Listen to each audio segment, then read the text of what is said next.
जय हिंद। मैं संजय सिंह आप सभी को आप सबके YouTube channel Sanjay online study zone पर स्वागत करता हूं। आज एक और अध्याय लाया हूं, आधुनिक भारत में शिक्षा का विकास। जो मॉडर्न हिस्ट्री चल रहा था, मॉडर्न युग चल रहा था, उसमें शिक्षा का जो विकास किस प्रकार हुआ था उसके बारे में आज हम लोग प्रश्न को देखेंगे। और इससे शिक्षा का विकास से काफी महत्वपूर्ण प्रश्न होते हैं। ये भी काफी महत्वपूर्ण अध्याय है और ऐसे भी आधुनिक भारतीय इतिहास से काफी प्रश्न पूछे जाते हैं हर एग्जाम में। इसका हर एक चैप्टर से आपको काफी इंपॉर्टेंट प्रश्न मिलेंगे, इसलिए इसे काफी ध्यान से देखिएगा और बनाने की कोशिश कीजिएगा। ये आधुनिक भारत में शिक्षा का विकास है जो काफी महत्वपूर्ण है। ये अगला अध्याय, इससे पहले मैं 5 वीडियो बना चुका हूँ, 6 वीडियो बना चुका हूँ और सभी का एक प्लेलिस्ट में बना दिया हूँ, एक ही प्लेलिस्ट में शामिल है और इस वीडियो के डिस्क्रिप्शन बॉक्स में वो प्लेलिस्ट आपको मिल जाएगा। यदि आप लोग को मध्यकालीन भारत, प्राचीन भारत, भारतीय संविधान से संबंधित भी प्लेलिस्ट शामिल है, उसे भी जाकर देखें और उसका लाभ उठाएं। यदि आप लोग को अच्छा लगता हो तो वीडियो को लाइक करें, शेयर करें दोस्तों के ग्रुप में एंड चैनल को सब्सक्राइब करना भूलें। तो चलिए स्टार्ट करते हैं। आधुनिक भारत में शिक्षा का विकास से संबंधित जो प्रश्न है उसे आज हम लोग देखेंगे और समझने की कोशिश करेंगे और बनाने की कोशिश करेंगे। तो चलिए, फर्स्ट प्रश्न क्या कहता है। पहला प्रश्न, भारत में अंग्रेजों ने प्रथम मदरसा कहाँ स्थापित किया था। तो भारत ने अंग्रेजों में प्रथम मदरसा कहाँ स्थापित किया था। फर्स्ट में मद्रास में, बी में है बंबई में, सी में अलीगढ़ में और डी में कलकत्ता में। तो भारत में अंग्रेजों ने प्रथम मदरसा कहाँ स्थापित किया था। कोलकाता में। ऑप्शन नंबर डी मेरा सही आंसर होगा। 1781 ईस्वी में, कितना 1781 ईस्वी में वॉरेन हेस्टिंग के शासनकाल में कलकत्ता में स्थापित किया गया था भारत में प्रथम मदरसा 1781 में वॉरेन हेस्टिंग के समय में। तो ऑप्शन नंबर डी मेरा सही आंसर होगा। नेक्स्ट प्रश्न चलते हैं, प्रश्न नंबर 2 की ओर। प्रश्न नंबर 2 की ओर चलते हैं। प्रश्न नंबर 2 में एशियाटिक सोसाइटी ऑफ बंगाल के संस्थापक थे। तो एशियाटिक सोसाइटी ऑफ बंगाल के संस्थापक कौन थे। 4 ऑप्शन है, सर विलियम जोन्स, बी में बिल्किंस, सी में मैक्स मुलर और डी में जेम्स प्रिंसेप। तो ऑप्शन नंबर ए मेरा सही आंसर होगा। एशियाटिक सोसाइटी ऑफ बंगाल के संस्थापक सर विलियम जोन्स थे। एशियाटिक सोसाइटी ऑफ बंगाल, इन्होंने 1784 ईस्वी में एशियाटिक सोसाइटी ऑफ बंगाल की स्थापना किए थे हेस्टिंग के समय में। किसके समय में। वॉरेन हेस्टिंग का शासनकाल चल रहा था, उसी के समय में एशियाटिक सोसाइटी ऑफ बंगाल की स्थापना हुई थी। वॉरेन हेस्टिंग का कार्यकाल 1772 से लेकर के 1785 ईस्वी तक था। तो इन्हीं के शासनकाल में विलियम जोन्स ने एशियाटिक सोसाइटी ऑफ बंगाल की स्थापना किया था। तो ऑप्शन नंबर ए मेरा सही आंसर होगा। नेक्स्ट प्रश्न चलते हैं, प्रश्न नंबर 3 की ओर। प्रश्न नंबर 3 में है, वाराणसी में यानी बनारस में प्रथम संस्कृत महाविद्यालय की स्थापना किसने की थी। तो बनारस में प्रथम संस्कृत महाविद्यालय की स्थापना 4 ऑप्शन है। ए में है जोनाथन डंकन, बी में वॉरेन हेस्टिंग, सी में है लॉर्ड मैकाले और डी में है बंकिम चंद्र चटर्जी। तो वाराणसी में प्रथम संस्कृत महाविद्यालय की स्थापना जोनाथन डंकन ने किया था। ऑप्शन नंबर ए मेरा सही आंसर होगा। ऑप्शन नंबर ए सही आंसर होगा। जोनाथन डंकन ने प्रथम संस्कृत विद्यालय की स्थापना बनारस में किए थे। ऑप्शन नंबर ए सही आंसर। जोनाथन डंकन ने, इन्होंने 1791 ईस्वी में, कब 1791 ईस्वी में 1791 ईस्वी में प्रथम संस्कृत कॉलेज की स्थापना बनारस में करते हैं जोनाथन डंकन। ठीक है, 1791 में। ऑप्शन नंबर ए मेरा सही आंसर होगा। नेक्स्ट प्रश्न चलते हैं, प्रश्न नंबर 4 की ओर। प्रश्न नंबर 4 में है, निम्नलिखित में से किसे पेरिस के रॉयल सोसाइटी की सदस्यता प्रदान की गई थी। पेरिस की रॉयल सोसाइटी की सदस्यता किसे प्रदान की गई थी। दादा भाई नौरोजी को, बी में माइकल मधुसूदन दत्त को, सी में राजा राम मोहन राय को और डी में विवेकानंद को। तो रॉयल एशियाटिक सोसाइटी की सदस्यता प्राप्त करने वाले option number B Madhusudan, Michael Madhusudan Dutt है। माइकल मधुसूदन दत्त को रॉयल सोसाइटी ऑफ की सदस्यता प्रदान की गई थी। यदि पेरिस की royal society, option number B मेरा सही आंसर होगा। माइकल मधुसूदन दत्त को पेरिस की रॉयल एशियाटिक सोसाइटी की सदस्यता प्रदान की गई थी। तो सदस्यता माइकल मधुसूदन को प्रदान की गई थी और द एशियन सोसाइटी की स्थापना 1822 में हुआ था। द एशियाटिक सोसाइटी की स्थापना कब हुआ था? 1822 ईस्वी में हुआ था। 1822 में, और 1929 में शाही शासन द्वारा इसकी स्थापना की पुष्टि की गई थी। इसकी स्थापना की पुष्टि 1929 में शाही शासन द्वारा की गई थी। तो ऑप्शन नंबर बी मेरा सही आंसर होगा। माइकल मधुसूदन दत्त को रॉयल एशियाटिक सोसाइटी की सदस्यता प्रदान की गई थी। ऑप्शन नंबर 20 सही आंसर। नेक्स्ट प्रश्न चलते हैं प्रश्न नंबर 5 की ओर। प्रश्न नंबर 5 में है, निम्नलिखित अंग्रेजों में से कौन था जिसने सर्वप्रथम भागवत गीता का अंग्रेजी में अनुवाद किया था? तो भागवत गीता का सर्वप्रथम अंग्रेजी में अनुवाद करने वाले कौन सा अंग्रेज था? 4 ऑप्शन है। ऑप्शन ए में विलियम जोन्स, बी में चार्ल्स विल्किंस, सी में अलेक्जेंडर कनिंघम और डी में जॉन मार्शल। ये काफी इंपॉर्टेंट प्रश्न है। इस प्रश्न में कंफ्यूजन भी है। एक विलियम जोन्स में और चार्ल्स विल्किंसन में काफी कंफ्यूजन होता है, इसलिए इसे बार बार देखिएगा। ऑप्शन नंबर बी मेरा सही आंसर होगा। चार्ल्स विल्किंस थे जिन्होंने, चार्ल्स विल्किंस भागवत गीता का अंग्रेजी में अनुवाद किया है, और वो वॉरेन हेस्टिंग के समय में, वॉरेन हेस्टिंग के शासनकाल में चार्ल्स विल्किंस ने भागवत गीता का प्रथम आंग्ल अनुवाद यानी इंग्लिश में अनुवाद किया है, जिसकी प्रस्तावना स्वयं वॉरेन हेस्टिंग ने लिखा था। भागवत गीता का प्रस्तावना स्वयं वॉरेन हेस्टिंग ने ही लिखा था। तो ऑप्शन नंबर बी मेरा सही आंसर होगा, Charles Wilkins. Option number C, option number B सही है। भागवत गीता का अंग्रेजी में अनुवाद चार्ल्स विल्किंस ने किया था। ऑप्शन नंबर बी सही है। नेक्स्ट प्रश्न चलते हैं प्रश्न नंबर 6 की ओर। प्रश्न नंबर 6 में है, निम्नलिखित में से कौन, निम्नलिखित में से किसने कालिदास की प्रसिद्ध रचना शकुंतला का पहली बार अंग्रेजी में अनुवाद किया था? यहाँ कालिदास की प्रसिद्ध रचना शकुंतला का अंग्रेजी में अनुवाद किया था। तो 4 ऑप्शन है। चार्ल्स विल्किंस ने, हैरी कोलब्रुक ने, योहान वोल्फ गंगा फॉन गेटे ने, या डी में है सर विलियम जोन्स ने। तो ऑप्शन नंबर डी मेरा सही आंसर होगा। शकुंतला का, कालिदास की प्रसिद्ध रचना शकुंतला का अंग्रेजी में अनुवाद विलियम जोन्स ने किए थे।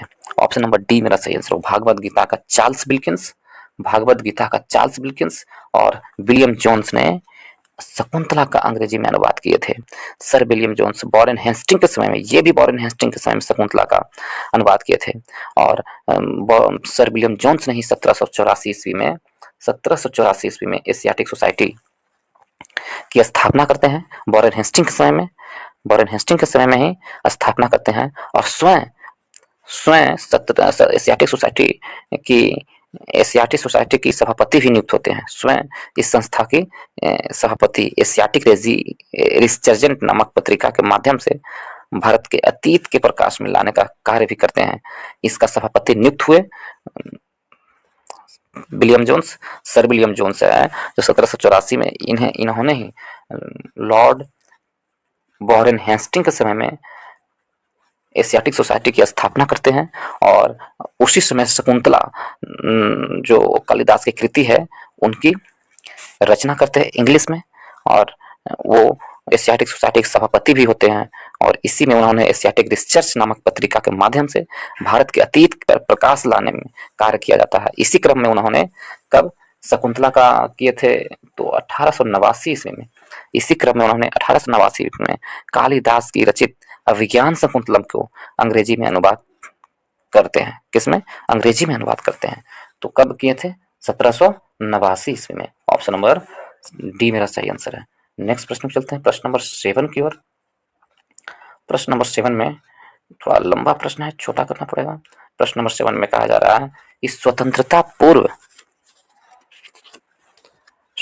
पूर्व अवधि में ब्रिटिश सरकार द्वारा भारत में आधुनिक शिक्षा के प्रसार का मुख्य उद्देश्य था। स्वतंत्रता से पहले ब्रिटिश सरकार द्वारा भारत में जो आधुनिक शिक्षा का प्रचार था, उसका मुख्य उद्देश्य क्या था? ऑप्शन ए में छोटे प्रशासन पदों पर नियुक्ति हेतु शिक्षित भारतीयों की आवश्यकता। ऑप्शन बी में भारतीय संस्कृति को प्रोत्साहित करना। सी में भारतीय लोगों को आधुनिक बनाना जिससे ये राजनीतिक जिम्मेदारी में भाग ले सके।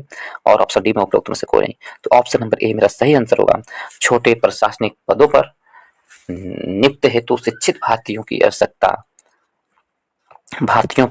ऑप्शन नंबर ए मेरा सही आंसर होगा। ब्रिटिश को स्वतंत्रता पूर्व ब्रिटिश सरकार का द्वारा भारत में आधुनिक शिक्षा का प्रसार का मुख्य उद्देश्य छोटे प्रशासन पदों पर नियुक्त हेतु शिक्षित भारतीयों की आवश्यकता हेतु था। ऑप्शन नंबर ए मेरा सही आंसर होगा। नेक्स्ट प्रश्न चलते हैं प्रश्न नंबर 8 की ओर। प्रश्न नंबर 8 में है ब्रिटिश सरकार की किस अधिनियम में सबसे पहली बार भारत में शिक्षा के लिए 1 लाख रुपए दिए थे। तो ब्रिटिश सरकार के किस अधिनियम में तो शिक्षा के लिए 1 लाख रुपया दिया गया था पहली बार। 4 ऑप्शन है। ऑप्शन ए में वुड्स डिस्पैच 1854, बी में चार्टर अधिनियम 1813, सी में चार्टर अधिनियम 1853 और बी में भारतीय परिषद अधिनियम 1892। तो ऑप्शन नंबर बी मेरा सही आंसर होगा। चार्टर्ड अधिनियम 1813 के द्वारा कंपनी ने पहली बार शिक्षा के प्रति सरकारी उत्तरदायित्व उठाई और प्रतिवर्ष शिक्षा के लिए 1 लाख खर्च करने की व्यवस्था 1813 के अधिनियम से किया गया। तो ऑप्शन नंबर बी मेरा सही आंसर है। नेक्स्ट प्रश्न चलते हैं प्रश्न नंबर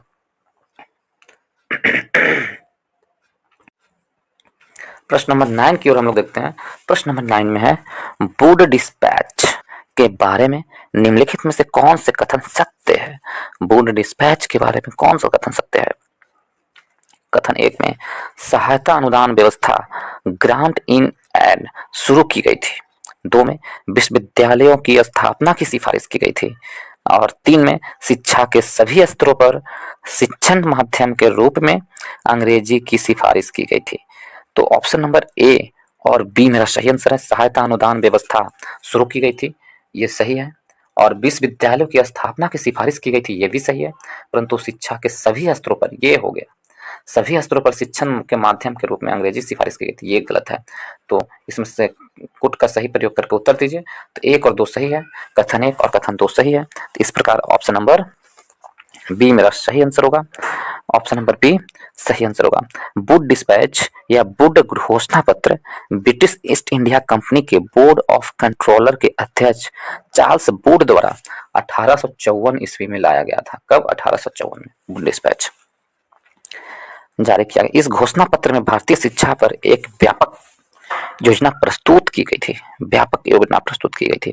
और यह वुड डिस्पैच को ही अंग्रेजी शिक्षा का मैग्ना कार्टा भी कहा जाता है। भारत में वुड डिस्पैच जो आया था उसे अंग्रेजी शिक्षा का मैग्ना कार्टा कहा जाता है। तो ऑप्शन नंबर 1 और 2 सही है। ऑप्शन नंबर ए मेरा सही आंसर होगा। नेक्स्ट प्रश्न चलते हैं प्रश्न नंबर 10 की ओर। प्रश्न नंबर 10 में है चार्ल्स वुड का आदेश पत्र निम्नलिखित में से किससे संबंधित था। चार्ल्स वुड का आदेश पत्र है किससे संबंधित था? शिक्षा से, व्यापार से, प्रशासनिक सुधार से या सैन्य सुधार से। चार्ल्स वुड का जो आदेश पत्र था वो शिक्षा से संबंधित था। ऑप्शन नंबर ए मेरा सही आंसर होगा। वुड घोषणा पत्र बोर्ड ऑफ कंट्रोल के प्रधान या अध्यक्ष चार्ल्स वुड द्वारा 19 जुलाई 1854 ईस्वी में लाया गया था। और इससे वुड डिस्पैच को भारत में अंग्रेजी शिक्षा का मैग्ना कार्टा कहा जाता है। वुड डिस्पैच को भारत में अंग्रेजी शिक्षा का मैग्ना कार्टा कहा जाता है। तो ऑप्शन नंबर ए मेरा सही आंसर है। वुड आदेश है जो शिक्षा से संबंधित है। ऑप्शन नंबर ए सही आंसर है। नेक्स्ट प्रश्न चलते हैं प्रश्न नंबर 11 की ओर। प्रश्न नंबर 11 में है कि हंटर कमीशन की रिपोर्ट में विकास पर विशेष जोर दिया गया। हंटर कमीशन के रिपोर्ट में विकास पर विशेष जोर दिया गया। किसके विकास पर? बालिका की शिक्षाओं के, उच्च शिक्षा को, प्राथमिक शिक्षा को, तकनीकी शिक्षा को। तो हंटर कमीशन की रिपोर्ट पर प्राथमिक शिक्षा के विकास पर जोर दिया गया। 1854 के पश्चात शिक्षा में क्षेत्र में हुए प्रगति की समीक्षा करने के लिए, वुड डिस्पैच की समीक्षा करने के लिए 1882 ईस्वी में, कब? 1882 ईस्वी में डब्ल्यू हंटर की अध्यक्षता में एक आयोग नियुक्त की गई। इस आयोग के रिपोर्ट में प्राथमिक शिक्षा के सुधार एवं विकास की विशेष जोर दिया गया। हंटर आयोग आया था, हंटर कमीशन, तो शिक्षा के विकास पर, प्राथमिक शिक्षा के विकास पर जोर दिया था। ऑप्शन नंबर ए मेरा सही आंसर होगा। कब हंटर आयोग बना था? तो 1882 ईस्वी में। ऑप्शन नंबर सी मेरा सही आंसर है। ऑप्शन नंबर सी सही आंसर है। नेक्स्ट प्रश्न चलते हैं, प्रश्न नंबर 12 की ओर। नेशनल काउंसिल ऑफ एजुकेशन की स्थापना कब हुई थी? नेशनल काउंसिल ऑफ एजुकेशन की स्थापना कब हुई थी? ये प्रश्न पूछा है। ऑप्शन नंबर ए में है 15 अगस्त 1903 में। ऑप्शन नंबर बी में है 15 अगस्त 1904 में, सी में 15 अगस्त 1905 में और डी में 15 अगस्त 1906 में। तो नेशनल काउंसिल ऑफ एजुकेशन की स्थापना कब हुई थी? तो ऑप्शन नंबर डी 15 अगस्त 1906 में नेशनल काउंसिल ऑफ एजुकेशन की स्थापना हुई थी। नेशनल काउंसिल ऑफ एजुकेशन की स्थापना गुरुदास बनर्जी द्वारा राष्ट्रीय शिक्षा परिषद की स्थापना की गई थी। राष्ट्रीय शिक्षा परिषद की स्थापना गुरुदास बनर्जी द्वारा 15 अगस्त 1906 में किया गया था। कब? 15 अगस्त 1906 में किया गया था। ऑप्शन नंबर डी मेरा सही आंसर होगा। यदि नेक्स्ट प्रश्न चलते हैं, प्रश्न नंबर 13 की ओर। सैंडलर आयोग संबंधित था। सैंडलर आयोग किससे संबंधित था? न्यायपालिका से, बी में राजस्व प्रशासन से, ऑप्शन सी में शिक्षा से और ऑप्शन डी में पुलिस प्रशासन से। तो सैंडलर आयोग संबंधित था ऑप्शन नंबर सी शिक्षा से। सैंडलर आयोग शिक्षा से संबंधित था। वर्ष 1917 में सरकार ने कलकत्ता विश्वविद्यालय की संभावनाओं के अध्यक्ष तथा रिपोर्ट के लिए एक आयोग नियुक्त किया था और डॉक्टर एम ई सैंडलर जो लीड्स विश्वविद्यालय के कुलपति थे, उप कुलपति थे, इनकी अध्यक्षता में नियुक्त की गई थी सैंडलर आयोग। ठीक है, तो ऑप्शन नंबर सी मेरा सही आंसर होगा। ऑप्शन नंबर सी शिक्षा से संबंधित है सैंडलर आयोग। किससे संबंधित है? शिक्षा से संबंधित है। ऑप्शन नंबर सी सही आंसर है। नेक्स्ट प्रश्न चलते हैं, प्रश्न नंबर कब हुआ था? 1917 में। ठीक है, सी मेरा सही आंसर होगा, सी 1917 में। नेक्स्ट प्रश्न चलते हैं, प्रश्न नंबर 14 की ओर।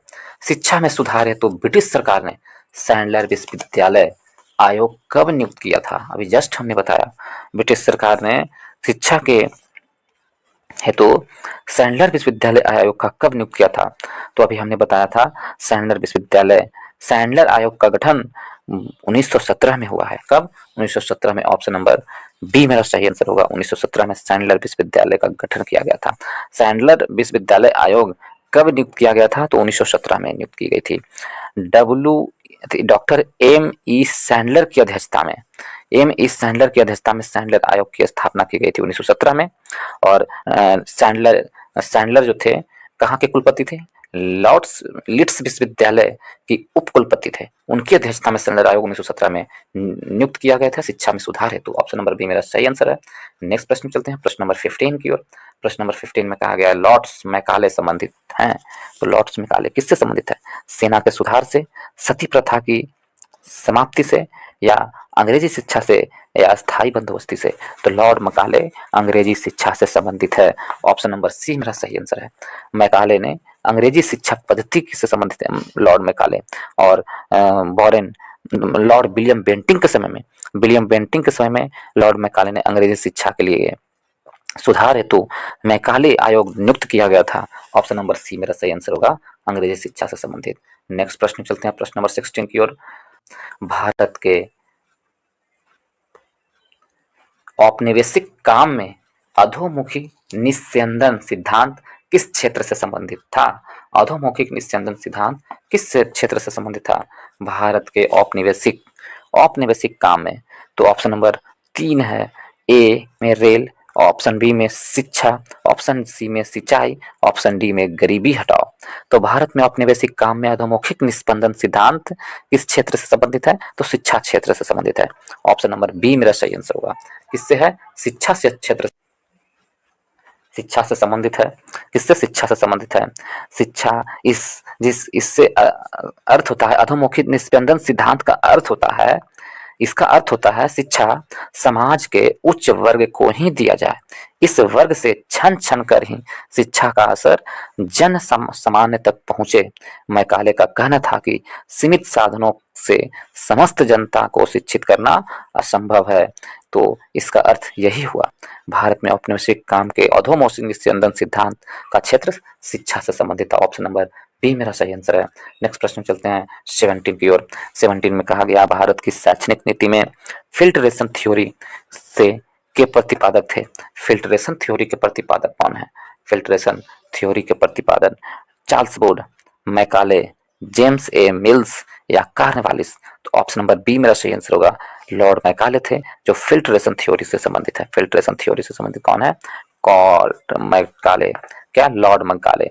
उसी को बोलते हैं अधोमुखी निस्पंदन सिद्धांत, the theory of downward filtration इसे कहा जाता है। फिल्ट्रेशन थ्योरी मैकाले संबंधित है। इन्होंने हिंदी में ही इसे कहा जाता है अधोमुखी निस्पंदन सिद्धांत। किसने दिया था? मैकाले ने दिया था। इसका अर्थ हमने अभी बताया। इसका अर्थ होता है शिक्षा समाज के उच्च वर्गों को ही दिया जाए, इससे छन छन कर ही शिक्षा के असर जन सामान्य में पहुंचेगा। इनका यह कहना था फिल्ट्रेशन थ्योरी में। तो ऑप्शन नंबर डी मेरा सही आंसर, बी मेरा सही आंसर होगा। नेक्स्ट प्रश्न चलते हैं प्रश्न नंबर 18 की ओर। प्रश्न नंबर 18 में है भारत में आधुनिक शिक्षा प्रणाली की नींव किससे संबंधित पड़ी है? भारत में आधुनिक शिक्षा प्रणाली की नींव किससे पड़ी है? 1813 का चार्टर अधिनियम से, 1835 के मैकाले के स्मरण पत्र से, 1852 का हंटर आयोग से और 1854 का बोर्ड डिस्पैच से। तो ऑप्शन नंबर बी मेरा सही आंसर होगा। 1835 के मैकाले स्मरण पत्र से शिक्षा का नींव पड़ी है। ऑप्शन नंबर बी सही आंसर है। 1835 के मैकाले के संस्मरण पत्र से, और ये विलियम वेंटिंग के काल में 7 मार्च 1835 के प्रस्ताव द्वारा मैकाले के दृष्टिकोण अपना लिया गया था। अपनाया कब गया था? 7 मार्च 1835 को मैकाले की प्रणाली को अपनाया गया था। ऑप्शन नंबर बी मेरा सही आंसर होगा। ठीक है, बाकी सभी जो है शिक्षा से ही संबंधित है। नेक्स्ट प्रश्न में चलते हैं प्रश्न नंबर 19 में। प्रश्न नंबर 19 में कहा जा रहा है कि निम्नलिखित में से किससे या किन से भारत में अंग्रेजी शिक्षा की नींव पड़ी है? 3 कथन है। ए में है 1813 के चार्टर्ड एक्ट, ठीक है। आगे 2 में है, कथन 2 में general committee of public instruction 1823। ये 3 में है प्राच्य एवं आंग्ल विवाद। तो 1 भी सही है, 2 भी सही है और 3 भी सही है। सभी से शिक्षा का नींव पड़ी है। ऑप्शन नंबर डी मेरा सही आंसर होगा। तो इसमें 1813 के चार्टर अधिनियम में भारत में शिक्षा के प्रसार के लिए प्रतिवर्ष 1 लाख रुपया खर्च करने का प्रावधान अपनाया गया था। और 1823 का जो general committee of public instruction का गठन किया गया, जिसका जिम्मेदारी शिक्षा के लिए 1 लाख रुपये दिए जाना था। इस समिति में 10 यूरोपियन सदस्य शामिल थे।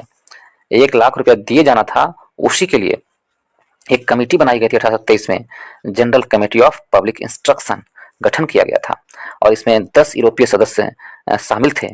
इसके बाद governor general lord William Bentinck ने 1828-1835 ईस्वी में 7 मार्च 1835 को लॉर्ड मैकाले के प्रस्ताव को स्वीकार कर लिया था। और आंग्ल शिक्षा के समर्थक नेता कौन थे? ट्रेविलियंस थे। आंग्ल शिक्षा के समर्थक के नेता कौन थे? ट्रेविलियंस। जबकि एच.टी. प्रिंसिप प्राच्य शिक्षा के समर्थक का नेतृत्व करते थे। प्राच्य शिक्षा के एच.टी. प्रिंसिप। तो ऑप्शन 1, 2, 3 सभी सही है। नेक्स्ट प्रश्न चलते हैं प्रश्न नंबर 20 की ओर। किसके शासनकाल में भारत में अंग्रेजी शिक्षा आरंभ की गई? किसके शासनकाल में भारत में अंग्रेजी शिक्षा प्रारंभ की गई थी?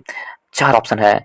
लॉर्ड विलियम कैवेंडिश बेंटिंग के, हार्डिंग के, मिंटो के, डलहौजी के। तो option number A, lord William Cavendish Bentinck के शासनकाल में आधुनिक शिक्षा का, अंग्रेजी शिक्षा का प्रारंभ किया गया। ऑप्शन नंबर ए मेरा सही आंसर है। नेक्स्ट प्रश्न की ओर चलते हैं प्रश्न नंबर 21 की ओर। भारत में प्रथम 3 विश्वविद्यालय कलकत्ता, मद्रास और बंबई की स्थापना किस वर्ष में हुई? ऑप्शन नंबर ए में 1857 में, बी में 1881 में, सी में 1885 में, डी में 1905 में। तो भारत में प्रथम 3 विश्वविद्यालय कलकत्ता, मद्रास, बंबई की स्थापना 1857 में हुई थी। ऑप्शन नंबर ए मेरा सही आंसर होगा। 1854 के बोर्ड डिस्पैच, जिसे भारतीय शिक्षा का मैग्ना कार्टा भी कहते हैं, उसी के आधार बनाकर लंदन विश्वविद्यालय के तर्ज पर ब्रिटिश भारत में 3 विश्वविद्यालय कलकत्ता, मद्रास और बंबई की स्थापना 1857 ईस्वी में किया जाता है। ऑप्शन नंबर ए मेरा सही आंसर है। नेक्स्ट प्रश्न चलते हैं, प्रश्न नंबर 22 की ओर। 22 में किसके सतत प्रयत्नों के से बंबई में प्रथम महिला विश्वविद्यालय की स्थापना की गई? बंबई में प्रथम महिला विश्वविद्यालय की स्थापना किसके सतत प्रयासों से की गई? तो 4 ऑप्शन है, दयाराम डिंगुमल, बी में डिक्के कर्वे, सी में रमाबाई, डी में महादेव गोविंद नाडे। तो ऑप्शन नंबर बी मेरा सही आंसर होगा। डिक्के कर्वे के प्रयत्नों से, कर्वे के सतत प्रयत्नों से बंबई में प्रथम महिला विश्वविद्यालय 1916 में स्थापित किया गया था। कब? 1916 में स्थापित किया गया था। ऑप्शन नंबर डी बी मेरा सही आंसर है। D K Karve, option number B सही है। 1916 में प्रथम महिला विश्वविद्यालय की स्थापना बंबई में की गई थी। नेक्स्ट प्रश्न में चलते हैं, प्रश्न नंबर 23 की ओर। डेक्कन एजुकेशन सोसाइटी के संस्थापक कौन संबंधित थे? 4 ऑप्शन है, जस्टिस रनाड़े, फिरोज शाह मेहता, वीजी तिलक, दयानंद सरस्वती। डेक्कन एजुकेशन सोसाइटी से संबंधित है वीजी तिलक। बाल गंगाधर तिलक ने डेक्कन एजुकेशन सोसाइटी की स्थापना 1880 में किया था। 1880 में किया था। न्यू इंग्लिश स्कूल के प्रारंभ के साथ ही पुणे में की गई थी तथा 1884 में डेक्कन एजुकेशन सोसाइटी औपचारिक रूप से गठित की गई थी। स्थापना 80 में किया था, औपचारिक रूप से गठित की गई थी 1884 में। तो ऑप्शन नंबर सी बीजी तिलक संबंधित है। ऑप्शन नंबर सी मेरा सही आंसर है। नेक्स्ट प्रश्न चलते हैं, प्रश्न नंबर 24 की ओर। 24 में निम्नलिखित कॉलेजों में सर्वप्रथम किसकी स्थापना हुई थी? 4 कॉलेज है, इसमें से पहली बार किस कॉलेज की स्थापना हुई थी? ऑप्शन ए में है हिंदू कॉलेज, बी में दिल्ली कॉलेज, सी में मेयो कॉलेज और डी में मुस्लिम एंग्लो ओरिएंटल कॉलेज। तो ऑप्शन नंबर ए मेरा सही आंसर होगा। हिंदू कॉलेज की स्थापना सबसे पहले 1817 ईस्वी में डेविड हेयर एवं अलेक्जेंडर डफ के साथ मिलकर राजा राम मोहन राय ने आधुनिक शिक्षा में सबसे पहले हिंदू कॉलेज की स्थापना किए थे। कलकत्ता में हिंदू कॉलेज की स्थापना किए थे। हिंदू कॉलेज की स्थापना कलकत्ता में हुआ था। राजा राम मोहन राय ने किनकी सहायता से? डेविड हेयर और अलेक्जेंडर डफ के साथ मिलकर के कलकत्ता में हिंदू कॉलेज की स्थापना किए थे। यदि मेयो कॉलेज को देखें, मेयो कॉलेज की स्थापना 1875 ईस्वी में हुआ था। मेयो कॉलेज, हिंदू कॉलेज 1817 में ही स्थापित किया गया था, ठीक है। और मेयो कॉलेज 1875 में स्थापित किया गया था। और मुस्लिम एंग्लो ओरिएंटल कॉलेज की स्थापना भी 1875 में है। मुस्लिम एंग्लो ओरिएंटल कॉलेज की स्थापना भी 1875 में है। और दिल्ली कॉलेज की स्थापना कब हुआ था? तो दिल्ली कॉलेज की स्थापना 1824 में हुआ था। 1824 में दिल्ली कॉलेज की स्थापना हुई थी। तो इस प्रकार ये कहाँ है? अलीगढ़ में है, ये अलीगढ़ में स्थित है। और दिल्ली कॉलेज की स्थापना 1824 में हुआ था। तो इस प्रकार ऑप्शन नंबर ए मेरा सही आंसर है। हिंदू कॉलेज की स्थापना 1817 में राजा राम मोहन राय ने डेविड हेयर और अलेक्जेंडर डफ की सहायता से हिंदू कॉलेज की स्थापना कलकत्ता में किए थे। नेक्स्ट प्रश्न चलते हैं, प्रश्न नंबर 25 की ओर। 25 में है डेविड हेयर थे और अलेक्जेंडर डफ के साथ मिल करके निम्नलिखित में से किसने कलकत्ता में हिंदू कॉलेज की स्थापना की थी? किसने उन दोनों के साथ मिलकर कलकत्ता में हिंदू कॉलेज की स्थापना 1817 ईस्वी में किया था? इन्होंने डेविड हेयर और अलेक्जेंडर डफ के साथ मिलकर के हिंदू कॉलेज की स्थापना 1817 में किए थे। तो ऑप्शन नंबर डी राजा राम मोहन राय इन दोनों के साथ मिलकर के 1817 में हिंदू कॉलेज की स्थापना किए थे। तो ऑप्शन नंबर डी मेरा सही आंसर होगा। नेक्स्ट प्रश्न चलते हैं 26 में।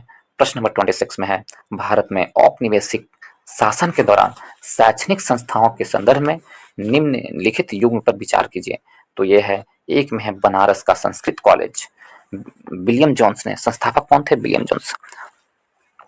तो यदि हम देखें बनारस के संस्कृत कॉलेज के संस्थापक विलियम जोन्स है, ये गलत है। कलकत्ता के संस्कृत कॉलेज कलकत्ता के मदरसा को देखें तो वॉरेन हेस्टिंग, कलकत्ता के मदरसा को संस्थापक वॉरेन हेस्टिंग है, ये सही है।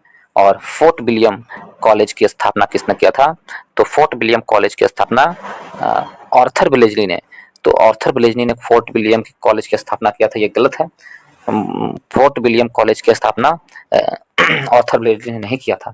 तो ऑप्शन नंबर बी मेरा सही आंसर है। केवल 2 सही है। कलकत्ता की मदरसा की स्थापना वॉरेन हेस्टिंग ने किया था। वॉरेन हेस्टिंग ने किया था। और वॉरेन हेस्टिंग ने देखिए बनारस का संस्कृत कॉलेज, बनारस के संस्कृत कॉलेज की स्थापना कब हुआ था? तो ये 1791 ईस्वी में, 1791 ईस्वी में जोनाथन डंकन ने किया था। बनारस के संस्कृत कॉलेज की स्थापना जोनाथन डंकन ने 1791 में किया था, न कि विलियम जोन्स ने। तो किसने किया था? जोनाथन डंकन ने 1791 में। तो एक गलती है। दूसरा कलकत्ता में मदरसा वॉरेन हेस्टिंग ने शुरू किया था, तो ये 1781 में किए थे। मदरसा जो स्थापित हुआ था वॉरेन हेस्टिंग के समय में कलकत्ता में, ये सही था, ये सही है।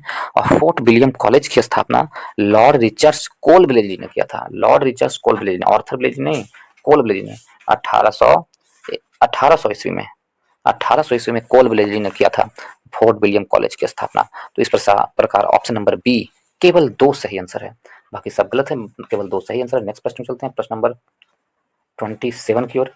में कहा जा रहा है निम्नलिखित में से किसने भारतीय विश्वविद्यालय में धार्मिक शिक्षा के लिए प्रबल रूप से वकालत की थी? धार्मिक शिक्षा के लिए भारतीय विश्वविद्यालय में प्रबल रूप से वकालत करने वाले कौन थे? ऑप्शन नंबर ए में बाल गंगाधर तिलक, बी में बाल गंगाधर स्वामी विवेकानंद, डी में महात्मा गांधी, सी में महात्मा गांधी और डी में मदन मोहन मालवीय। तो ऑप्शन नंबर डी मेरा सही आंसर होगा। ऑप्शन नंबर डी सही आंसर है। मदन मोहन मालवीय थे जो धार्मिक शिक्षा के लिए प्रबल रूप से वकालत किए थे। विश्वविद्यालयों में, भारतीय विश्वविद्यालयों में धार्मिक शिक्षा के लिए प्रबल रूप से वकालत की थी मदन मोहन मालवीय ने। ऑप्शन नंबर बी मेरा सही आंसर। नेक्स्ट प्रश्न चलते हैं, प्रश्न नंबर 28 की ओर। 28 में कहा जा रहा है बनारस हिंदू विश्वविद्यालय का शिलान्यास निम्न में से किसने किया था? बनारस हिंदू विश्वविद्यालय की शिलान्यास किसने किया था? ऑप्शन ए में है मदन मोहन मालवीय, बी में महाराजा विभूत नारायण सिंह और डी में है लॉर्ड हार्डिंग, सी में है लॉर्ड हार्डिंग और डी में है एनी बेसेंट। तो मदन मोहन मालवीय जो थे हिंदू, बनारस में हिंदू विश्वविद्यालय के शिलान्यास 1904 फरवरी 1916 में, कब? 4 फरवरी 4 फेब 1916 में, 1916 में इसका नींव 4 फरवरी 1916 में लॉर्ड हार्डिंग ने किया था। लॉर्ड हार्डिंग ने बसंत पंचमी के दिन तत्कालीन वायसराय लॉर्ड हार्डिंग द्वारा किया गया था, लॉर्ड हार्डिंग द्वारा किया जाता है। और ऑप्शन नंबर सी मेरा सही आंसर होगा। बनारस हिंदू विश्वविद्यालय का शिलान्यास, शिलान्यास कहा जा रहा है, किसने किया था? तो उस समय लॉर्ड हार्डिंग का शासनकाल था। तो ऑप्शन नंबर सी मेरा सही आंसर होगा। और इसका श्रेय मदन मोहन मालवीय जी को जाता है। बनारस में जो हिंदू विश्वविद्यालय की स्थापना का श्रेय जो है किसे जाता है? मदन मोहन मालवीय को जाता है। और इसका शिलान्यास किए थे lord Hardinge. Option number C मेरा सही आंसर है। नेक्स्ट प्रश्न में चलते हैं, प्रश्न नंबर 29। यह अंतिम प्रश्न होगा दोस्तों। यदि आप लोगों को अच्छा लगा हो, कुछ भी सीखने के लिए मिला हो इस वीडियो को से, तो वीडियो को लाइक कीजिए, दोस्तों के ग्रुप में शेयर करें और चैनल को सब्सक्राइब करना ना भूलें। तो चलिए अंतिम प्रश्न को हम लोग देखते हैं। निम्नलिखित में से किसने सर्वप्रथम केंद्रीय विश्वविद्यालय घोषित किया था? सबसे पहले किसने केंद्रीय विश्वविद्यालय घोषित किया था? 4 ऑप्शन है। ऑप्शन ए में अलीगढ़ मुस्लिम विश्वविद्यालय अलीगढ़ में, बी में डॉक्टर भीमराव अंबेडकर विश्वविद्यालय लखनऊ में, बनारस हिंदू विश्वविद्यालय वाराणसी में, इलाहाबाद विश्वविद्यालय। तो ऑप्शन नंबर सी मेरा सही आंसर होगा। बनारस हिंदू विश्वविद्यालय जो वाराणसी में थे, उन्हीं वही विश्वविद्यालय से केंद्रीय विश्वविद्यालय के रूप में पहली बार घोषित किए जाते हैं। केंद्रीय विश्वविद्यालय के रूप में घोषित किए कौन किए जाते हैं सबसे पहली बार? बनारस हिंदू विश्वविद्यालय वाराणसी में। और इसका श्रेय 1916 में मदन मोहन मालवीय जी को जाता है। इसका श्रेय किसे जाता है? मदन मोहन मालवीय को। ऑप्शन नंबर सी मेरा सही आंसर होगा। ऑप्शन नंबर सी सही है, 1916 में।